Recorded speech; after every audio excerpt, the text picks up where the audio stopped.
નમસ્કાર, સમાચાર સુપરફાસ્ટમાં આપનું સ્વાગત છે। હું છું પંકજ। સુપરફાસ્ટ સમાચારોનો સિલસિલો શરૂ કરીએ। કોરોનાની બીજી લહેર વચ્ચે આરબીઆઈના ગવર્નર શક્તિકાંત દાસે પ્રેસ કોન્ફરન્સ કરી। તેમણે કહ્યું, બીજી લહેરમાં અર્થતંત્ર મોટા સ્તરે પ્રભાવિત થયું। કોરોનાની જંગમાં આરબીઆઈ તરફથી મોટી રાહત। હેલ્થ ઇમરજન્સી માટે આરબીઆઈએ 50,000 કરોડ રૂપિયાની જાહેરાત કરી। આ રાહતમાંથી કોરોના વેક્સિન, ઓક્સિજન, વેન્ટિલેટર સહિતની સામગ્રીમાં ઉપયોગ થશે। સુપ્રીમ કોર્ટે મરાઠા આરક્ષણને રદ કર્યું। કોર્ટે કહ્યું, આ આરક્ષણ સમાનતાના અધિકારનું ઉલ્લંઘન। મરાઠા આરક્ષણને ગેરબંધારણીય ગણાવ્યું। મમતા બેનર્જીએ પશ્ચિમ બંગાળના મુખ્યમંત્રી તરીકે શપથ ગ્રહણ કર્યા। રાજ્યપાલે મમતા બેનર્જીને શપથ લેવડાવ્યા। મમતા બેનર્જીએ ત્રીજી વખત પશ્ચિમ બંગાળના મુખ્યમંત્રી બન્યા। પશ્ચિમ બંગાળમાં હિંસા બાદ બોલ્યા મુખ્યમંત્રી મમતા બેનર્જી, રાજ્યમાં હિંસા નહીં ચલાવી લેવાય। હિંસા યોગ્ય નથી। હિંસા કરનાર સામે કાર્યવાહી કરાશે। પશ્ચિમ બંગાળના રાજ્યપાલ ધનખડે મમતા બેનર્જીને આપી સલાહ। રાજ્યમાં હિંસા રોકવાની સલાહ આપી। રાજ્યપાલે કહ્યું, તેમને આશા છે કે સરકાર સંવિધાન અને કાયદાથી ચાલશે। પશ્ચિમ બંગાળમાં ફરી હિંસા। બરહમમાં ભાજપ કાર્યકર્તાઓના પેટ્રોલ પંપ પર તોડફોડ। અજાણ્યા શખ્સોએ પેટ્રોલ પંપ પર કરી તોડફોડ। ભાજપે ટીએમસી પર તોડફોડનો લગાવ્યો આરોપ। 3 મેના રોજ ટીએમસીના સમર્થકોએ બંગાળમાં બીએસએફના જવાન કમલ સેનના ઘર પર હુમલો કર્યો। ટ્રેક્ટર અને બાઇકમાં લગાવી આગ। ઘટનામાં જવાન અને તેમનો પરિવાર થયો ઇજાગ્રસ્ત। બંગાળના જલપાઈગુડીમાં રાનીખેત ગામની ઘટના। પંજાબના લુધિયાણા શહેરમાં વેપારીઓનો વિરોધ। કોરોનાના વધતા કેસને લઈ માર્કેટ બંધ કરાતા વિરોધ કરાયો। માર્કેટ બંધ થતા વેપારીઓ પરેશાન। રાજ્ય સરકાર વિરુદ્ધ પ્રદર્શન। મુંબઈના દાદર રેલવે સ્ટેશન પર એક આરપીએફ જવાને મહિલાનો જીવ બચાવ્યો। ગર્ભવતી અને તેના બાળકનો જીવ બચાવ્યો। સમગ્ર ઘટના સીસીટીવીમાં કેદ। ઉત્તર પ્રદેશના લખનૌમાં ઓક્સિજન સિલિન્ડરની કાળાબજારી। પોલીસે 4 આરોપીની ધરપકડ કરી। આરોપી પાસેથી કેટલાક સિલિન્ડર પણ જપ્ત કરાયા। સંઘ પ્રદેશ લદ્દાખમાં કોરોનાના કેસ વધ્યા। વધતા કેસ સામે તંત્રએ તૈયારીઓ શરૂ કરી। ઓક્સિજન બોટલ સાથે મેડિકલ સામગ્રીની પૂર્વ તૈયારીઓ કરાઈ। મુંબઈના દાદરમાં કોરોનાને લઈને પોલીસની સઘન તપાસ। લોકડાઉનમાં બહાર ફરતા લોકોની પોલીસે તપાસ કરી। કામ વગર ફરતા લોકોને પરત ઘરે મોકલાયા। ભોપાલમાં લાગુ છે જનતા કર્ફ્યુ। લોકો કરી રહ્યા છે નિયમોનું પાલન। કર્ફ્યુના સમયમાં પોલીસ સખત બની। લોકડાઉનમાં અયોધ્યા પોલીસ સખત બની। આવતા જતા તમામ વાહનોની કરાઈ રહી છે તપાસ। લોકોને ઘરમાં રહેવા અને નિયમોનું પાલન કરવા પોલીસની અપીલ। ઉત્તર પ્રદેશમાં 6 મે સુધી લાગુ છે લોકડાઉન। રાજ્યના કેટલાક જિલ્લાઓમાં લોકડાઉનની અસર જોવા મળી। મોરાદાબાદમાં રસ્તાઓ સુમસામ દેખાયા। ત્રિપુરાના અગરતલામાં રાત્રિ કર્ફ્યુ લંબાવાયું। સાંજે 6 વાગ્યાથી સવારના 5 વાગ્યા સુધી રાત્રિ કર્ફ્યુ। રાજસ્થાનના જોધપુરમાં લગ્ન સમારોહમાં કોરોનાના નિયમોના ધજાગરા। પોલીસે કાર્યવાહી કરતા આયોજકને ફટકાર્યો 1 લાખ રૂપિયાનો દંડ। દેશમાં પ્રથમ વખત ડ્રાઈવ થ્રુ વેક્સિનેશન કેમ્પનું આયોજન। સિનિયર સિટીઝન જેઓ સેન્ટર પર નથી જઈ શકતા તેમના માટે કારમાં રસી આપવા માટે આયોજન। આ ખાસ આયોજન બીએમસીએ કર્યું। હરિયાણાના અંબાલા શહેરમાં વેક્સિનેશન કાર્યક્રમ। 18 વર્ષથી ઉપરની ઉંમરના લોકો માટે વેક્સિનેશન ડ્રાઈવ। વેક્સિન લેવા માટે યુવાનોમાં ભારે ઉત્સાહ। બિહારના મુઝફ્ફરનગરમાં પત્રકારો માટે ખાસ વેક્સિનેશન કેમ્પનું આયોજન। જિલ્લા તંત્ર દ્વારા 2 દિવસ પત્રકારોને વેક્સિન આપવા કેમ્પનું આયોજન કરાયું। ત્રિપુરાના અગરતલામાં પત્રકારો માટે ખાસ વેક્સિનેશન કેમ્પનું આયોજન। રાજ્ય સરકારે પત્રકાર અને તેમના પરિવાર માટે અલગથી રસીકરણ અભિયાન ચલાવ્યું। જમ્મુ કાશ્મીરના ઉધમપુરમાં વેક્સિનેશન ડ્રાઈવ શરૂ। ઉધમપુરમાં ગામના લોકો વેક્સિન લેવા માટે પહોંચ્યા। કોરોના સંક્રમણ વચ્ચે લોકોમાં ઉત્સાહ। જમ્મુ કાશ્મીરના પૂંચમાં આર્મીના જવાનો સેવામાં લાગ્યા। લોકોને મફતમાં માસ્ક અને સેનેટાઈઝર આપી નિયમોનું પાલન કરવા માટે અપીલ કરી। ઉત્તર પ્રદેશના ગાઝિયાબાદમાં આઇસોલેશન માટે દર્દીઓને ખાસ ભોજનની પણ વ્યવસ્થા ઉપલબ્ધ કરાવવામાં આવી। જિલ્લાની એક મહિલાએ મફત ભોજન આપવાની સેવા શરૂ કરી। આઇસોલેશનમાં રહેતા લોકોના ઘરે જઈ મફતમાં આપે છે ભોજન। છત્તીસગઢમાં ડાયમંડ સ્મગલર ઝડપાયો। પોલીસે કાર્યવાહી કરતા એક આરોપીને ઝડપી પાડ્યો। આરોપી પાસેથી ડાયમંડના 440 ટુકડા જપ્ત કરાયા। રિલાયન્સ જીઓ ઇન્ફોકોમ લિમિટેડને 5G ટ્રાયલની સરકારની પરવાનગી મળી। ભારત સરકારના સંદેશા વ્યવહાર મંત્રાલયનું કહેવું છે કે ટ્રાયલનો સમયગાળો 6 મહિનાનો રહેશે। ઉપકરણોની ખરીદી અને સ્થાપના માટે 2 મહિનાના સમયગાળાનો સમાવેશ કરાયો. દરેક ટીએસપીને શહેરી સેટિંગ્સ ઉપરાંત ગ્રામીણ અને અર્ધ શહેરી સેટિંગ્સના પરીક્ષણો લેવાના રહેશે. તમિલનાડુના રામેશ્વરમમાં ભારે વરસાદ, શહેરના અનેક વિસ્તારોમાં ભરાયા પાણી, લોકોને ગરમીથી મળી રાહત. દેશમાં કોરોનાના 2,82,315 નવા કેસ, એક જ દિવસમાં 3,780 દર્દીઓના મોત, કુલ 34,87,000થી વધુ એક્ટિવ કેસ. મહારાષ્ટ્રમાં કોરોનાના આંકડા ઘટ્યા. છેલ્લા 24 કલાકમાં 51,880 નવા કેસ નોંધાયા. એક દિવસમાં 891 દર્દીના નિપજ્યા મોત. મહારાષ્ટ્રમાં 6,41,000થી વધુ એક્ટિવ કેસ. દિલ્હીમાં 24 કલાકમાં કોરોનાના નવા 19,953 કેસ નોંધાયા. એક જ દિવસમાં 338 દર્દીઓના મોત. દિલ્હીમાં હાલ 90,000થી વધુ એક્ટિવ કેસ. છત્તીસગઢમાં બીજી લહેરમાં કોરોના બેકાબુ બન્યો. છેલ્લા 24 કલાકમાં નવા 15,785 કેસ, 210 દર્દીના મોત. છત્તીસગઢમાં હાલ 1,24,000થી વધુ એક્ટિવ કેસ. કેરળમાં કોરોનાએ માજા મૂકી. એક જ દિવસમાં 37,190 કેસ નોંધાયા, જ્યારે 57 દર્દીઓએ ગુમાવ્યો જીવ. કેરળમાં અન્ય રાજ્યની સરખામણીમાં કેસની સામે મૃત્યુઆંક સૌથી ઓછો. કર્ણાટકમાં એક જ દિવસમાં 44,631 કેસ, 288 દર્દીઓના નિપજ્યા મોત. તો ઉત્તર પ્રદેશમાં 24 કલાકમાં 25,000થી વધુ કેસ નોંધાયા, 351 દર્દીઓએ ગુમાવ્યો જીવ. ગુજરાતમાં કોરોના વાયરસે મચાવ્યો હાહાકાર. છેલ્લા 24 કલાકમાં કોરોનાના નવા 13,050 કેસ નોંધાયા. એક જ દિવસમાં 131 દર્દીઓના કોરોનાથી મોત. રાજ્યમાં કુલ 1,48,297 એક્ટિવ કેસ, જેમાંથી 778 વેન્ટિલેટર પર, 1,47,519 દર્દીઓની હાલત સ્થિર. રાજ્યમાં કુલ 7,779 દર્દીના મોત. અમદાવાદ જિલ્લામાં કોરોનાથી હાહાકાર. 24 કલાકમાં 4,754 દર્દીઓએ કોરોનાથી સંક્રમિત થયા. એક જ દિવસમાં 23 દર્દી બન્યા કોરોનાનો કોડિયો.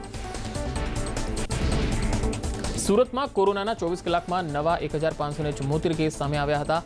10 દર્દીના નિપજ્યા મોત. સુરત શહેરમાં 1,214 કેસ, ગ્રામ્ય વિસ્તારમાં 360 દર્દી કોરોના પોઝિટિવ. રાજકોટમાં કોરોનાનો કહેર યથાવત. જિલ્લામાં વધુ 726 દર્દી કોરોનાથી સંક્રમિત થયા. 24 કલાકમાં 14 દર્દીના નિપજ્યા મોત. વડોદરા જિલ્લામાં પણ કોરોનાનો કહેર વધ્યો. છેલ્લા 24 કલાકમાં 943 કેસ નોંધાયા. એક દિવસમાં 13 દર્દીના કોરોનાથી મોત. ભાવનગરમાં કોરોનાથી પ્રજા ત્રાહિમામ. 24 કલાકમાં 472 કેસ, જ્યારે 10 દર્દીના મોત. ગાંધીનગર જિલ્લામાં 309 દર્દી પોઝિટિવ આવ્યા. જામનગર જિલ્લામાં કોરોનાના 728 કેસ નોંધાયા. વધુ 14 દર્દીના નિપજ્યા મોત. તો બનાસકાંઠામાં 100, ખેડામાં 198, પાટણમાં 84 અને કચ્છમાં 162 કેસ સામે આવ્યા. આગામી 5 દિવસ સૌરાષ્ટ્રમાં થંડરસ્ટ્રોમની આગાહી. અનેક વિસ્તારોમાં ભારે પવન સાથે માવઠું થવાની શક્યતા. કમોસમી વરસાદથી ખેડૂતોની વધી ચિંતા. કોંગ્રેસનું પ્રતિનિધિમંડળ મુખ્યમંત્રીને મળ્યું. વિપક્ષ નેતા પરેશ ધાનાણી, કોંગ્રેસ પ્રદેશ પ્રમુખ અમિત ચાવડા, શૈલેષભાઈ પરમાર સહિતના નેતા સીએમને મળ્યા. કોરોનાની સ્થિતિ અંગે કરી ચર્ચા. અમદાવાદના સાણંદમાં કોરોના કાળમાં ધાર્મિક કાર્યક્રમમાં હજારો લોકો દેખાયા. સાણંદના 5 ગામમાં યોજાયા ધાર્મિક કાર્યક્રમ, જેમાં લોકોના ટોળે ટોળા જોવા મળ્યા. નવાપુરા અને નિદ્રાળમાં હતો ધાર્મિક કાર્યક્રમ. પોલીસે કુલ 23 લોકોની ધરપકડ કરી. ડીજે સહિત લોકો સામે ગુનો નોંધીને કાર્યવાહી. અમદાવાદમાં રાજ્ય બહારથી આવતા લોકોનો આરટીપીસીઆર રિપોર્ટ ફરજિયાત હોવાનો નિયમ માત્ર કાગળ પર. અમદાવાદ એરપોર્ટ પર ટેસ્ટના રિપોર્ટની ચકાસણી માટે કોઈ વ્યવસ્થા નથી. અમદાવાદના વૈષ્ણોદેવી સર્કલ પર નથી કરાતા કોરોના ટેસ્ટ. અન્ય રાજ્યોમાંથી આવતા લોકો માટે ટેસ્ટ ફરજિયાતનો પરિપત્ર, છતાં ટેસ્ટ નથી થતા. મહેસાણા ગાંધીનગરથી આવતી ગાડીઓને રોકવામાં નથી આવતી. હાઈકોર્ટની ફટકાર બાદ એએમસીએ બદલ્યો 4 એપ્રિલનો પોતાનો નિર્ણય. હવે અન્ય રાજ્યોમાંથી અમદાવાદ આવવું હશે તો આરટીપીસીઆર નેગેટિવ હોવો ફરજિયાત. રાજ્યમાં રાત્રિ કર્ફ્યુ લંબાવાયું. વધુ 7 શહેરોમાં રાત્રિ કર્ફ્યુ લાગુ કરાયું. 29થી વધારીને 36 શહેરમાં રાત્રિ કર્ફ્યુ. 12 મે સુધી રાત્રિ કર્ફ્યુ લાગુ કરાયો. ગામડાઓમાં વધી રહેલા સંક્રમણને રોકવા તંત્ર તૈયાર. અમદાવાદમાં ડીડીઓ મહેશ બાબુએ કહ્યું, ગામડાઓ ઓક્સિજન બેડ સહિતની તમામ સુવિધાઓથી સજ્જ. સુરતમાં રસીકરણની કામગીરી બીજા દિવસે પણ બંધ. 45થી વધુ વયના લોકો માટે રસીકરણ બંધ. 19 રસીકરણ કેન્દ્રો ઉપર નહીં આપવામાં આવે રસી. લોકો સેન્ટર પર ખાઈ રહ્યા છે ધરમધક્કા. અમદાવાદ આજથી વેક્સિનની કામગીરી ચાલુ. 45 વર્ષથી ઉપરની વયના વ્યક્તિ માટે વેક્સિનેશન. મેયર કિરીટ પરમારે કરી જાહેરાત. અમદાવાદમાં 45 વર્ષથી વધુ ઉંમરના લોકોને આજથી રસી આપવાની ફરીથી શરૂઆત. સુરત અને વડોદરામાં સ્ટોક ઉપલબ્ધ ન હોવાથી હજુ પણ રસીકરણની કામગીરી બંધ. અમદાવાદમાં વધુ એક રેમડેસિવિરની કાળાબજારી પકડાઈ. ઝોન 1 ડીસીપી સ્ક્વોડે કારગિલ પેટ્રોલ પંપ પાસેથી એક આરોપીની ધરપકડ કરી. આરોપી સુરતના ડોક્ટર પાસેથી અને જુહાપુરાની રૂહી નામની મહિલા પાસેથી મેળવતો હતો ઇન્જેક્શનનો જથ્થો. પોલીસે આરોપી પાસેથી 6 ઇન્જેક્શનો કબજે કરીને તપાસ હાથ ધરી. સરખેજનો જય શાહ સુરતના ડોક્ટર મિલન સુતરિયા પાસેથી કુરિયર મારફતે ઇન્જેક્શન મંગાવતો હતો. ઇન્જેક્શન 9,000માં ખરીદી 11,000માં વેચતો હોવાની કબૂલાત. આખરે રેલવે કોચમાં આઇસોલેશન વોર્ડ શરૂ કરાયા. ગત વર્ષે તૈયાર કરાયેલા આઇસોલેશન રેલવે કોચ શરૂ કરાયા. અમદાવાદમાં 19 રેલવે કોચમાં આઇસોલેશનની સુવિધા ઊભી કરવામાં આવી. 19 કોચમાં 300 બેડની વ્યવસ્થા કરાઈ. 13 કોચ સાબરમતી રેલવે સ્ટેશન અને 6 ચાંદોડિયા ખાતે રખાયા. એક કોચ દીઠ 2 ઓક્સિજન બેડની વ્યવસ્થા. 1 વર્ષથી ધૂળ ખાતા કોચ આખરે મદદમાં આવ્યા. ગુજરાતમાં સહાયનો ધોધ વરસ્યો. વિદેશમાંથી વસતા જે ગુજરાતીઓ છે તેઓ પણ સહાય માટે આગળ આવ્યા. વિશ્વ હિન્દુ કાઉન્સિલે ગુજરાતની મદદ કરી એર ઓક્સિજન બનાવતું મશીન આપ્યું. ગુજરાતમાં 4 એર ઓક્સિજન મશીન આપ્યા. ખેડામાં એક મશીન ઇન્સ્ટોલેશન કરાયું. આ મશીન 1 મિનિટમાં 120 લીટર એર ઓક્સિજન બનાવે છે. આણંદના કરમસદ કૃષ્ણ હોસ્પિટલમાં ઓક્સિજન ખૂટી જવાની ભીતિ હતી, જેને લઈને 14 ટન ઓક્સિજનનું એક ટેન્કર રાતોરાત મંગાવવામાં આવ્યું. ગ્રીન કોરિડોર ઊભો કરી ટેન્કરને ઝડપથી હોસ્પિટલ સુધી પહોંચાડવામાં આવ્યું. કચ્છના મુન્દ્રા ખાતે યુએઈથી આવેલા ટેન્કર હવે દિલ્હી પહોંચી ગયા. મુન્દ્રાથી ટ્રેન મારફતે દિલ્હી રવાના થયા હતા ટેન્કર. દિલ્હીમાં ઓક્સિજનની ભારે તંગીને લઈ સાઉદી અરબે ઓક્સિજનની મદદ કરી. જામનગરના હાપાથી રવાના થયેલી ઓક્સિજન એક્સપ્રેસ દ્વારા દિલ્હીમાં પહોંચી કેન્ટ. હાપાથી 104 ટન લિક્વિડ ઓક્સિજન દિલ્હીને આપવામાં આવ્યો. રિલાયન્સ તરફથી રવાના કરાયેલો ઓક્સિજનનો એ ત્રીજો જથ્થો હતો. આ જથ્થો દિલ્હીની અલગ અલગ હોસ્પિટલમાં કોરોનાની સારવાર લઈ રહેલા દર્દીઓને શ્વાસ પૂરા પાડશે. અગાઉ સોમવારે રિલાયન્સ ઇન્ડસ્ટ્રીઝ દ્વારા 85.23 ટન પ્રવાહી ઓક્સિજન ગુડગાંવ મોકલવામાં આવ્યો હતો. દ્વારકા સિવિલ હોસ્પિટલને મળી ઓક્સિજન લાઇન. ટાટા કેમિકલ્સ દ્વારા ઓક્સિજનની સપ્લાય લાઇન શરૂ કરાઈ, જેના પાછળ લગભગ 5 લાખનો ખર્ચ કરાયો. હવે સિવિલમાં 30ની જગ્યાએ 60 દર્દીઓને ઓક્સિજન મળી શકશે. કોરોના કાળમાં બોટાદના યુવકની સરાહનીય કામગીરી. કોરોના દર્દીઓને મફતમાં આપી રહ્યો છે ઓક્સિજનની બોટલ. સ્વખર્ચે દર્દીઓને ઓક્સિજનની મફત સેવા. બોટાદના વિપુલ પટેલ નામનો યુવક પોતાની ટીમ સાથે મળીને લોકોને પહોંચાડે છે ઓક્સિજન બોટલ. રોજ 500થી વધુ ઓક્સિજન બોટલની મફતમાં કરે છે વહેંચણી.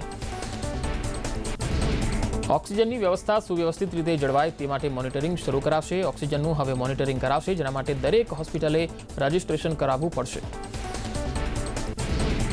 નવી બનતી હોસ્પિટલમાં ઓક્સિજન પ્લાન્ટ નાખવા આદેશ કરાયો. ઓક્સિજનની ખૂટના કારણે નિર્ણય લેવાયો. ઓક્સિજનની અછતથી કોઈનું મોત ન થાય તે માટે નિર્ણય લેવાયો.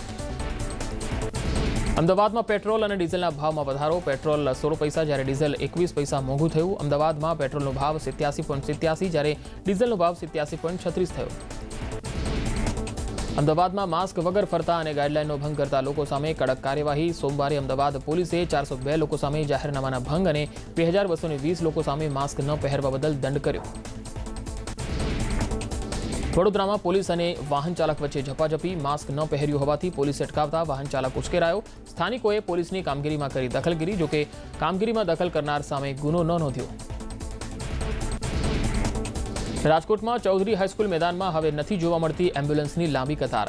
લાંબા સમય બાદ દર્દીઓને ભરતી થવા માટે નથી જોવી પડતી રાહ. મેદાનમાં 202ની ઓક્સિજન યુક્ત સુવિધા ઊભી કરવાનો નિર્ણય હાલ મોકૂફ રખાયો. રાજકોટમાં ધારાસભ્ય લલિત કગથરા દ્વારા પ્લાઝમા ડોનેશન કેમ્પનું આયોજન. એક દિવસમાં 70થી વધુ લોકોએ પ્લાઝમા ડોનેટ કર્યું. કોરોના સંક્રમિત દર્દીઓના જીવ બચાવવા થશે મદદરૂપ. વડોદરામાં મહિલા પોલીસની ઉત્તમ કામગીરીના વખાણ થયા. ગોરવા પોલીસ સ્ટેશનની સી ટીમ બાપુની દરગાહે એક વૃદ્ધાને કરી હતી મદદ. બેંકમાં જવા માંગતી વૃદ્ધાને બેંકમાં અને બાદમાં ઘરે પણ પહોંચાડી હતી. નવસારીમાં ભાજપ કાર્યકર્તાઓએ પશ્ચિમ બંગાળની હિંસાની ઘટનાના વિરોધમાં કર્યું પ્રદર્શન. હાથમાં પોસ્ટર સાથે કર્યું વિરોધ પ્રદર્શન. સી.આર. પાટીલ પણ વિરોધમાં જોડાયા. પાટીલે પશ્ચિમ બંગાળમાં હિંસાની ઘટનાને વખોડી. વડોદરામાં વેપારી મંડળમાં રોષ જોવા મળ્યો. મિની લોકડાઉનમાં પણ કેટલાક વેપારીઓએ દુકાન ખોલતા દુકાન બંધ રાખનાર વેપારીઓને અન્યાય. કોરોનાની ચેઇન તોડવા સંપૂર્ણ લોકડાઉનની માંગ. રાજકોટમાં વધુ 500 બેડ તૈયાર કરવામાં આવ્યા. એસએનકે હાઈસ્કૂલમાં ઉદ્યોગપતિઓ અને બિલ્ડર્સ દ્વારા 200 બેડ બનાવાયા. BAPS સંસ્થાના અપૂર્વ મુનિસ્વામી ચેમ્બર ઓફ કોમર્સે પણ કરી મદદ. SNK સ્કૂલમાં જ ઓક્સિજન પ્લાન્ટ બનાવવામાં આવ્યો. અમદાવાદમાં જાણીતા શેફ સંજીવ કુમારે કોરોના વોરિયર્સ પ્રત્યે સેવા ભાવના દર્શાવી. એશિયાની સૌથી મોટી સિવિલ હોસ્પિટલ માટે સંજીવ કુમાર બન્યા અન્નપૂર્ણા. સિવિલના તબીબો માટે 3 ટંક ભોજનની ઉપાડી જવાબદારી. અમદાવાદમાં કોરોના વોરિયર્સ માટે ખાસ મદદની તો સહાય થઈ જ રહી છે, પરંતુ બીજી તરફ કોરોના વાયરસને લઈને થતા મેન્ટલ હેલ્થ ઇસ્યુને સોલ્વ કરવા શરૂ કરાઈ હેલ્પલાઇન. સામાજિક કાર્યકર દેવ દેસાઈ અને પાર્થિવસિંહ દ્વારા શરૂ કરાઈ. મેન્ટલ ઇસ્યુને લઈને રોજ 250થી વધુ લોકોના હેલ્પલાઇન નંબર્સ પર આવે છે કોલ. 10 દિવસથી શરૂ થયેલી હેલ્પલાઇનમાં ગુજરાત બહારથી પણ આવે છે ફોન. 10 દિવસમાં 500થી પણ વધારે દર્દીઓનું કાઉન્સેલિંગ કરાયું.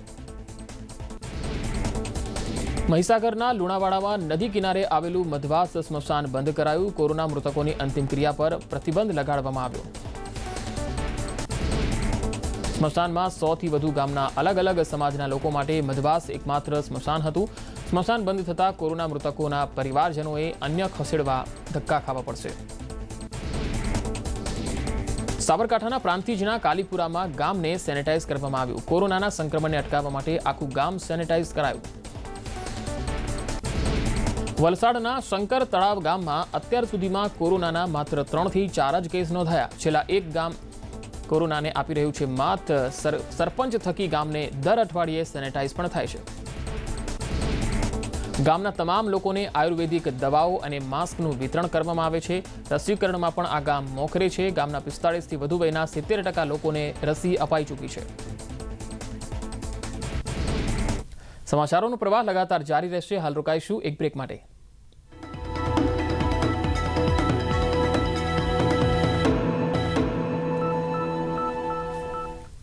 Welcome back. સમાચારોમાં આગળ વધીએ. અરવલ્લીના મોડાસામાં 5 દિવસનું સ્વૈચ્છિક બંધ, જેના પગલે મોડાસાના બજારો સજ્જડ બંધ રહ્યા. માત્ર જરૂરી સેવાઓ જ ચાલુ જોવા મળી.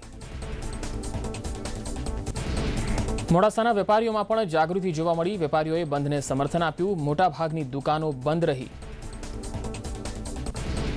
કોરોના સંક્રમણને અંકુશમાં લેવા માટે જિલ્લા પંચાયતની ટીમનો એક્શન પ્લાન. તમામ ગામોમાં સર્વે કરાશે. જે ગામમાં કેસ વધુ આવશે તે ગામમાં ફરજિયાત 15 દિવસ માટે લોકડાઉન જાહેર કરાશે. અરવલ્લીના મોડાસામાં 5 મેથી 9 મે સુધી સંપૂર્ણ લોકડાઉન. સ્વૈચ્છિક લોકડાઉનનો કડક અમલ કરાવવા પાલિકા તંત્ર સજ્જ. માત્ર આવશ્યક સેવાઓ જ ચાલુ રહેશે.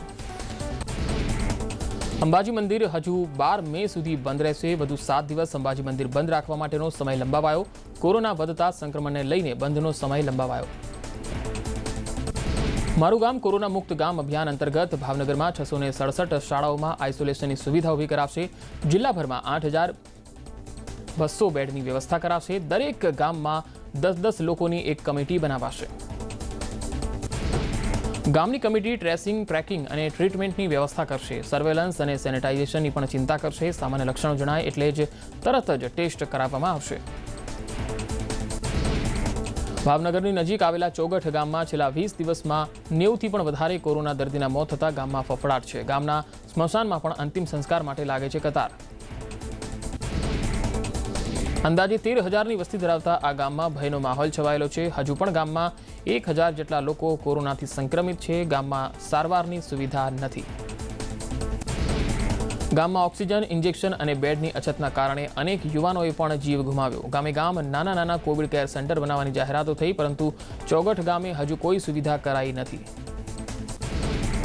આરોગ્ય અધિકારીઓ ગામમાં ધ્યાન નથી આપતા હોવાનું સ્થાનિકો જણાવી રહ્યા છે. બીજી તરફ આરોગ્ય વિભાગનો આરોપ છે કે ગામના લોકો ભયના કારણે ટેસ્ટ ન કરાવી સહકાર આપતા નથી. ગાંધીનગરમાં કેબિનેટની બેઠકમાં ચર્ચા. મંત્રી દિલીપ ઠાકોરની સીએમને રજૂઆત. ગ્રામ્ય વિસ્તારમાં દવાનો જથ્થો ખૂટ્યો. મારું ગામ કોરોના મુક્ત ગામ સંદર્ભે સમીક્ષા. સુરતના બારડોલીમાં ભાજપના કાર્યકર્તાઓએ યોજ્યા ધરણા. પશ્ચિમ બંગાળમાં થયેલી હિંસાના વિરોધમાં ધરણા પ્રદર્શન કરવામાં આવ્યું. સુરત તાપી જિલ્લાની સહકારી મંડળીઓ પીએમ અને સીએમ કેર ફંડમાં આપશે દાન. સુમુલ ડેરીના ડિરેક્ટરે જિલ્લામાં મદદ કરવાની બાંહેધરી પણ આપી. 3 કરોડનું રાહત ફંડ આપશે.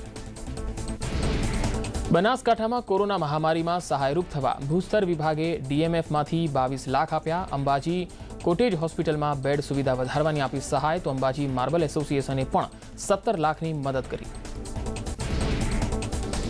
તો યાર્ડમાં કેસર કેરીની આવક પણ શરૂ થઈ ગઈ। ગીર સોમનાથમાં માર્કેટયાર્ડમાં કેસર કેરીના 10 કિલોના બોક્સના 400 થી 800 રૂપિયા ભાવ બોલાયા। પ્રથમ બોક્સ ગૌશાળાના ફાળામાં અપાયું।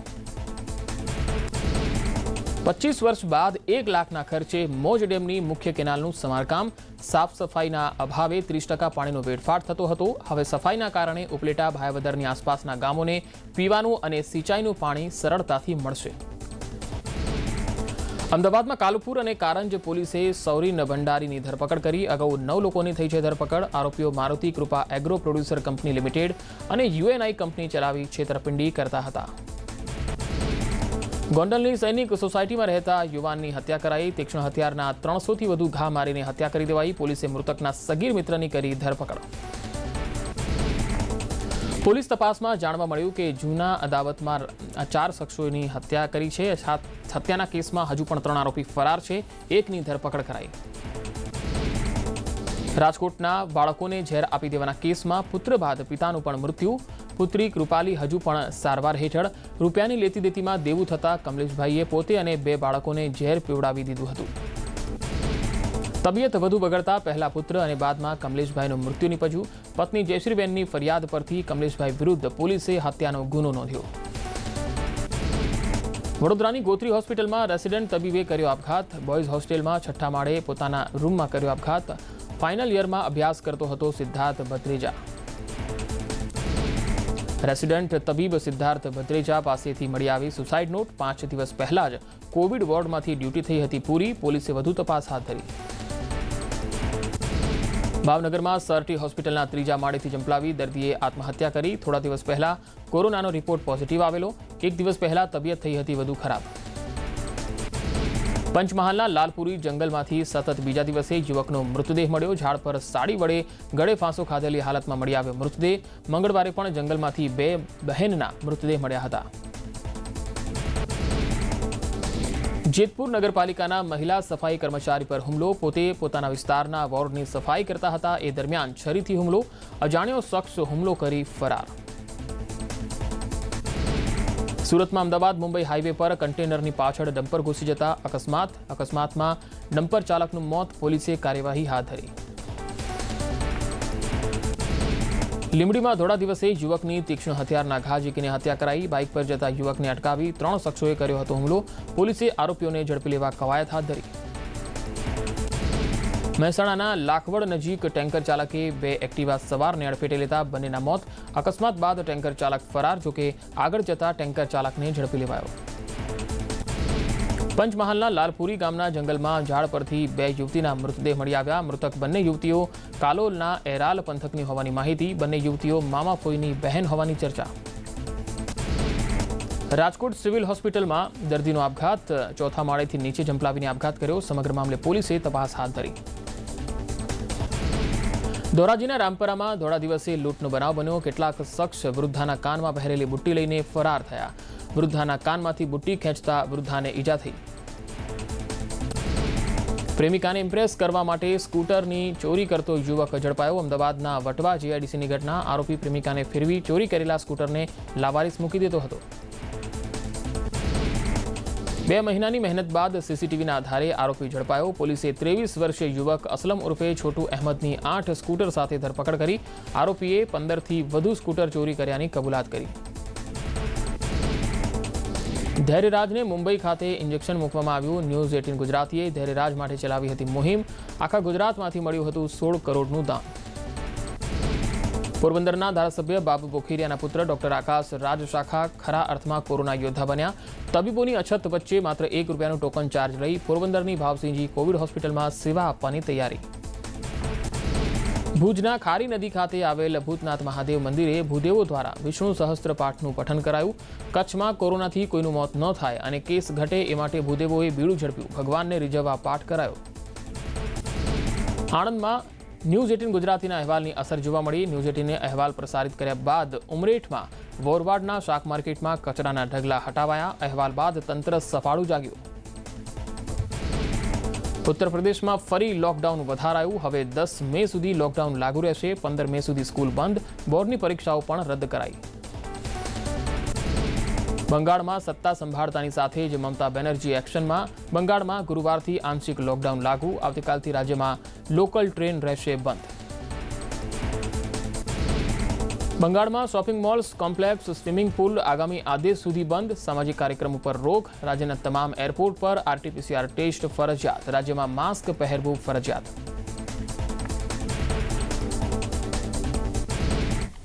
સમાચાર સુપરફાસ્ટમાં અત્યારે આટલું જ. નમસ્કાર.